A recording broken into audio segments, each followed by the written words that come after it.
भारत में पैदा होने वाला हालिया हिजाब का तनाज़ा थम नहीं रहा है। अंदरूने मुल्क इसके जो भी असरात हों, लेकिन मुल्क से बाहर इससे भारतीय डिप्लोमेसी के लिए चैलेंजेस पैदा हो सकते हैं। अरब देश के खुसूसी प्रोग्राम लुक वेस्ट का यही मौजू है। आज शनिचर का दिन और फरवरी की 19 तारीख है। अरब देश की खबरें सुनने वालों को फैजुल हक का सलाम। क्या कुवैत में भारत की हुक्मरान भारतीय जनता पार्टी के मेंबर्स, सदस्यों या अरकान का दाखिला ममनू करार दे दिया जाएगा? ये मुतालबा कुवैत की नेशनल असेंबली या पार्लियामान के 20 मेंबर्स ने स्पीकर के नाम एक ज्वाइंट लेटर के जरिए किया है, जिस पर इन तमाम कुवैती एमपीज के दस्तखत हैं। कुवैत में 16 फरवरी को भारतीय सफारतखाने के सामने कुवैतियों ने धरना भी दिया और भारत में मुसलमानों के खिलाफ तशद्दुद, खासतौर पर मुस्लिम लड़कियों को तालीमी इदारों में हिजाब के साथ दाखिले पर पाबंदी के खिलाफ एहतजाज किया गया और हुकूमत कुवैत से मुतालबा किया गया कि भारतीय सफीर को बुलाकर भारतीय मुसलमानों को दरपेश मुश्किलात पर कुवैतियों के मौक़िफ़ की वजाहत कर दी जाए। कुवैतियों का ये मुजाहरा तमाम अरबी टीवी चैनलों पर दिखाया गया। उसकी तस्वीरें गुज़िश्ता 3 दिनों से तमाम सोशल मीडिया प्लेटफॉर्म पर वायरल हो रही हैं और अरब उस पर अपने रद्द अमल का इजहार कर रहे हैं। इसी दौरान बीजेपी एमपी और दहशतगर्दी की मुलजिम रही साध्वी प्रज्ञा का ये बयान भी टीआरटी अरबी के हवाले से अरबी में वायरल हो रहा है, जिसमें उन्होंने मुस्लिम खवातीन को मुखातब करके कहा है, आप अपने घरों में हिजाब पहने, बाहर नहीं, जहां हिंदू मुआशरा है।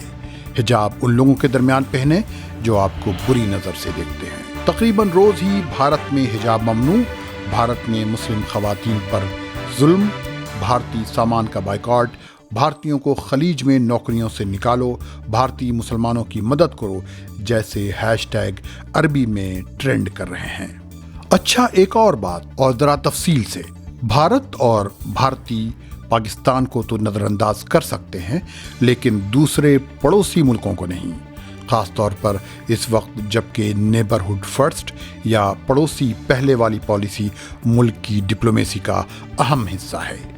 जनूबी एशिया की ये इलाकाई तंजीम बराए ताउन, जिसे हम सार्क के नाम से जानते हैं, उसके मेंबर 8 मुल्कों में से 4 मुल्क मुसलमान हैं: अफगानिस्तान, पाकिस्तान, बांग्लादेश और मालदीव। ये तो कहा जा सकता है कि अफगानिस्तान और पाकिस्तान में हुक्मरान अपने मुल्क की भारत से मुतल्लिक पॉलिसी या भारत मुखालिफ पॉलिसी तय करते हैं, लेकिन बांग्लादेश और मालदीव में अवाम की राय या पब्लिक ओपिनियन ही खारजा पॉलिसी तय करता है। ये बात मैं नहीं कह रहा, बल्कि ये ख्याल है एन सत्यामूर्ति का, जो भारत के बड़े think tank observer research foundation से वाबस्ता हैं और खारजा पॉलिसी उनका असल मौजू है। उन्हें ये बातें वेबसाइट rediff.com पर अपने एक तज्जियाती मजमून में कही हैं। इस मजमून में उन्होंने कहा है कि भारत में हिजाब से मुताल्लिक जो तनाज़ा खड़ा हुआ है, उसका असर अंदरूने मुल्क, समाज, सियासत और इंतखाबात पर पड़ रहा है, लेकिन इससे जनूबी एशिया के पड़ोसी ममालिक के अवाम की राय भी बन रही है। श्रीलंका में मुसलमानों की बड़ी आबादी है। ये अलग बात है कि वो इतने भारत नवाज नहीं हैं जितने वहाँ के तमिल। भारत को भी अपने पड़ोसियों की इतनी ही ज़रूरत है जितनी पड़ोसियों को भारत की। कम से कम इसलिए तो लाज़िमन ज़रूरत है ताकि वो पाकिस्तान और चीन को किनारे रख सके।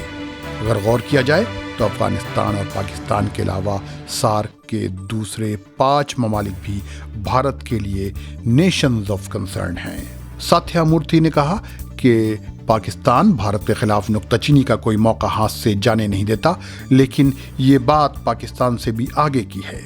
हिजाब के मसले पर पाकिस्तान की नुक्ताचीनी पर रद्द-ए-अमल जाहिर करते हुए भारत की वज़ारत ख़ारजा के तर्जुमान अरिंदम बागची ने कहा था कि ये मामला अब अदालत में है।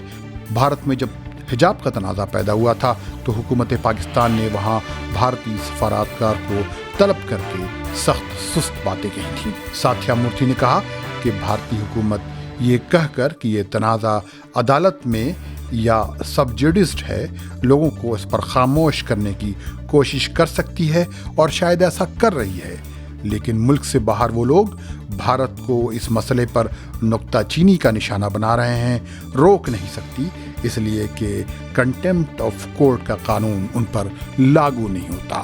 جب اقوام متحدہ کے سفیر برائے بین الاقوامی مذہبی آزادی رشاد حسین نے بھارت کے صوبہ کرناٹک میں حجاب پر پابندی کو مذہبی آزادی کی خلاف ورزی قرار دیا تھا، لیکن بھارتی وزارت خارجہ نے یہ ریمارک مسترد کر دیا تھا۔ جنیوا میں اسی مہینے کے اخیر میں اقوام متحدہ کی حقوق انسانی کی کونسل کا اجلاس ہونے والا ہے۔ ساتھیا مورتی کے خیال میں اس طرح کے جواب جو بھارت دے رہا ہے شاید وہاں کارگر ثابت نہیں ہو سکیں۔ اسی طرح تنظیم اسلامی تعاون یا OIC نے بھی بھارت میں حجاب پر پابندی کی شدید نکتہ چینی کی تھی اور بھارتی حکومت سے مطالبہ کیا تھا کہ وہ مسلمانوں کی جان و مال کی حفاظت کرے اور ساتھ ہی ان کے طریقے زندگی کی حفاظت کو بھی یقینی بنائے۔ بھارتی وزارت خارجہ نے OIC کے اسی رد عمل کو اس کی فرقہ وارانہ ذہنیت بتایا۔ بھارتی وزارت خارجہ نے OIC کے اس رد عمل کو اس کی فرقہ وارانہ ذہنیت بتایا۔ ساتھیا مورتی کا کہنا ہے کہ OIC فرقہ وارانہ تنظیم ہو سکتی ہے، لیکن UNHRC جیسے بین الاقوامی اداروں میں اس کا ووٹ بہت طاقتور ہے۔ ساتھیا مورتی نے یاد دلایا کہ یہ OIC جسے فرقہ پرست بتایا جا رہا ہے، جب اس نے سشما سوراج کو بھارتی وزیر خارجہ کی حیثیت سے اس کے اجلاس سے خطاب کرنے کی دعوت دی تھی تو اس تنظیم کی کافی تعریف کی گئی تھی۔ انہوں نے کہا کہ اس وقت جبکہ بھارت مغربی ایشیا سے لے کر جنوبی مشرقی ایشیا تک اپنے اسٹریٹجک ہاتھ پیر پھیلا رہا ہے، اگر بھارت میں حجاب جیسے مسائل کی خبریں لوگوں تک پہنچیں گی تو سخت گیر اسلامی جماعتیں جو بعض مسلم ملکوں میں اپوزیشن میں ہیں اپنا دباؤ استعمال کر سکتی ہیں۔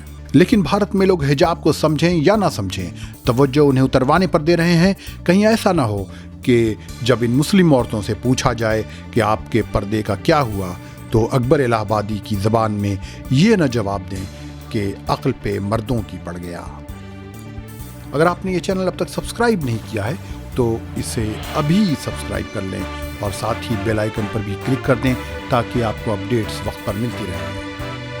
ملتے ہیں اگلے بلیٹن میں۔ خدا حافظ۔